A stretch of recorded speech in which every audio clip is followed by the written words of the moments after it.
He left his passport, his wallet, his phone, and ran straight into a forest. No one has seen him since. July 8, 2014. Varna Airport, Bulgaria. A 28-year-old German man sits inside an airport doctor's office. He is supposed to be going home today. His mother has already booked his flight. His bag is packed. His friends left days ago. Then a construction worker walks into the room. And something no one in that office can explain, breaks entirely inside him. He leaps to his feet. He shouts, "I don't want to die here." He drops everything, his bag, his wallet, his passport, his phone, and he runs.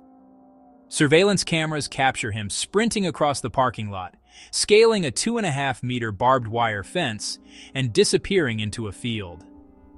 No trace of Lars Mittank has ever been found. That footage has since been watched millions of times. It has become one of the most analyzed pieces of surveillance video in internet history. And yet, after more than a decade of searches, tips, theories, and investigations spanning multiple countries, we are no closer to knowing what happened to Lars Mittank than we were on the day he ran. This is his story, and the questions it leaves behind are ones that don't resolve cleanly. Before we analyze what happened, you need to know who Lars Mittank was.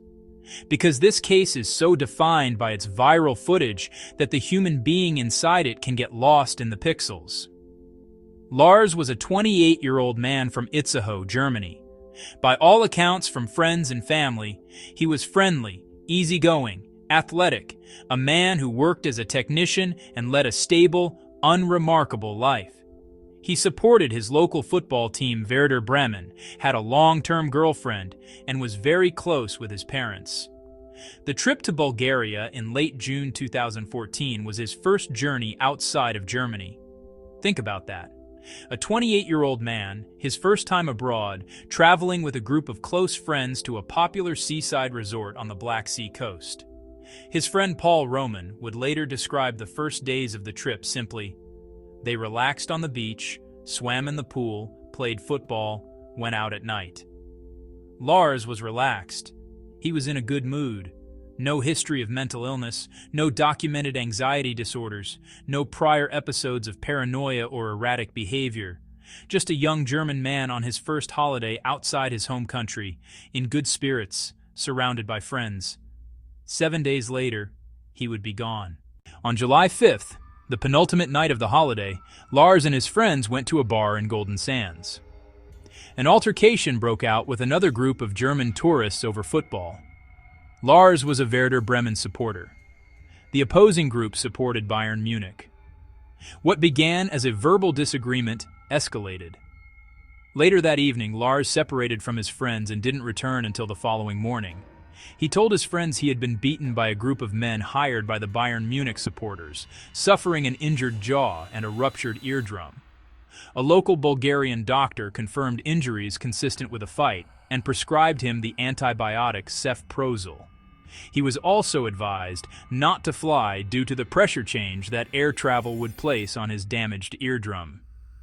His friends offered to stay behind with him. He told them not to bother. He would join them shortly. That decision, to send his friends home and stay alone, is one that everyone close to this case has had to sit with ever since. Lars Mittank was now alone in a foreign country for the first time in his life. Injured, and about to become someone his friends and family would no longer recognize. Lars checked into a budget hotel called Hotel Color, not far from Varna Airport. What happened over the next 24 hours represents the most psychologically bewildering chapter of this entire case. Surveillance footage from inside the hotel captured Lars pacing up and down the lobby. It showed him constantly looking out of windows, hiding in the elevator for prolonged periods. He called his mother, Sandra, multiple times through the night. During those calls, he whispered, as though afraid someone would overhear. He told her he was being followed by 4 men. He said the hotel was strange. He said he did not feel safe in Bulgaria. He asked her to cancel his credit cards. He told her he was hiding. At around midnight, he left the hotel entirely, returning only hours later. Where he went during those hours remains unknown. Sandra Mittank later described these conversations as unlike anything she had ever heard from her son. This was not Lars being dramatic. This was not Lars exaggerating. This was her son, terrified, alone, in a country he had never visited before, completely convinced that people were coming to kill him. Whether that conviction reflected reality, medication, injury, or something breaking down inside his mind, that question sits at the center of everything. The morning of July 8th. Sandra had booked Lars a flight home. She had also purchased him a bus ticket as a backup and sent him $500. He never withdrew the money. Lars arrived at Varna Airport and made his way to the office of airport physician Dr. Kosta Kostov to confirm he was fit to fly. Kostov later described his behavior as nervous and erratic. Lars expressed concern about the medication he was taking, asking questions about the antibiotics' ingredients and side effects. The doctor examined his ear. He told Lars he was fine. He could fly home that afternoon. Then the door opened. A construction worker entered the office. The airport was undergoing renovation at the time. Lars began to tremble. He yelled, "I don't want to die here. I have to get out of here." He got up and fled. He left behind everything: his backpack, his travel bag, his wallet, his passport, his mobile phone. Airport staff raised an alert immediately. Local Varna police were notified within minutes, but it was already too late. Multiple cameras captured Lars sprinting across the car park, climbing a fence, and disappearing into a field of sunflowers. That image, a young man in a t-shirt and shorts, running with everything he had toward a tree line, is the last confirmed footage of Lars Mittank that exists. The search that followed was immediate and extensive. On July 9th and 10th, Bulgarian authorities deployed police dogs and helicopters to scan a 10-kilometer radius around Varna Airport. Ground teams combed nearby forests and villages.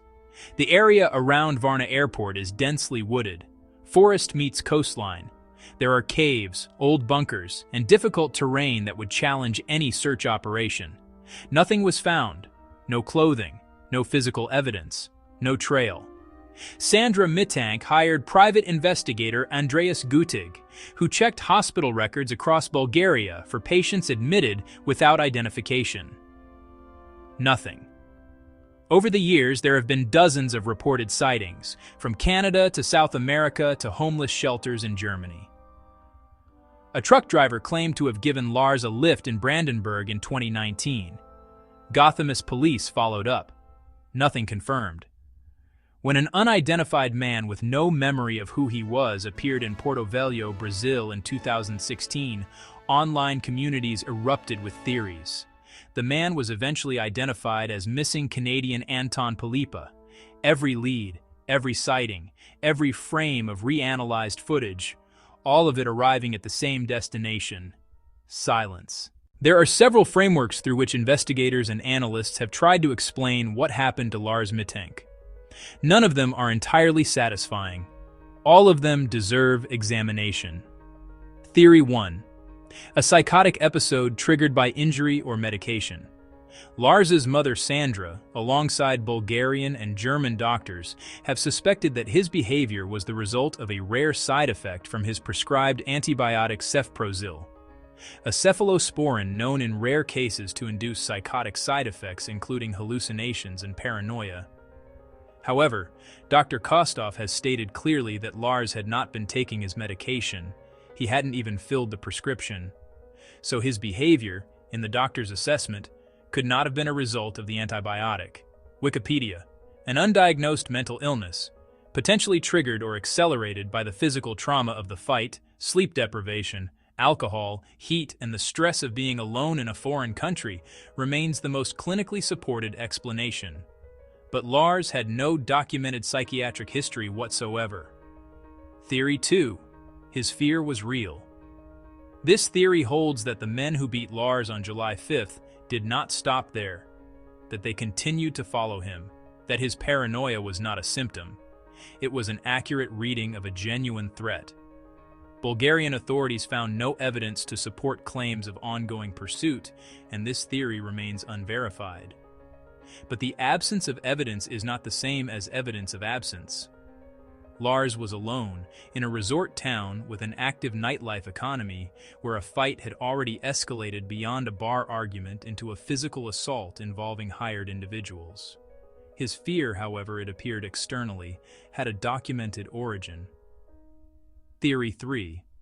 Lars is still alive. His mother has consistently expressed belief that he is alive, possibly having lost his memory, living somewhere without knowing who he is. Wikipedia. The unconfirmed sightings across multiple countries keep this possibility technically open. A person in a dissociative state, without ID, without money, without language, could survive, could slip through the gaps of official record-keeping. It is the theory that offers the most hope, and the one with the least hard evidence to support it. Here is the question this case refuses to let go of. What does it take to abandon everything? Not metaphorically, literally. To set down your passport, the document that defines your identity across borders, your wallet, your phone, the device that connects you to every person who loves you. To drop all of it on a floor and run barefoot into a foreign forest. Something had to override every instinct of self-preservation, rational thought, and social conditioning simultaneously. That is not a small thing. Whether it was chemical, neurological, fear-driven, or some combination of all three. What happened to Lars Mittank in that doctor's office represents a complete severance from the world he knew. And that is what makes this case so genuinely difficult to resolve. Because the answer almost certainly lives inside Lars Mittank's mind. In whatever he perceived when that construction worker walked through the door. In whatever his brain had been processing through those long, sleepless, terrified nights at Hotel Color. We are not just missing a person. We are missing the interior experience of a human being in crisis. And no amount of surveillance footage can recover that. The CCTV footage of Lars sprinting through Varna Airport has been viewed millions of times. It became a digital ghost story. A riddle wrapped in pixels. Wikipedia, but behind every frame of that footage is a son, a boyfriend, a friend, a person whose mother still maintains a website called Findet Lars Mittank. Find Lars Mittank. She is still looking. Lars Mittank was 28 years old. It was his first time leaving Germany. He was supposed to be home by the afternoon. He has now been missing for over a decade. The case remains officially open in both Bulgaria and Germany. No confirmed sightings, no physical evidence, no answers for the people who love him. If you believe you have seen Lars Mittank or have any information about his whereabouts, contact the German Federal Police or visit the family's website at findetlarsmittank.de. Because somewhere between a sunflower field and a decade of silence, there is a truth that still belongs to his family. I'm your Armchair Sleuth, and we don't stop watching until someone comes forward. Subscribe, share, leave your theory. Some cases need more eyes,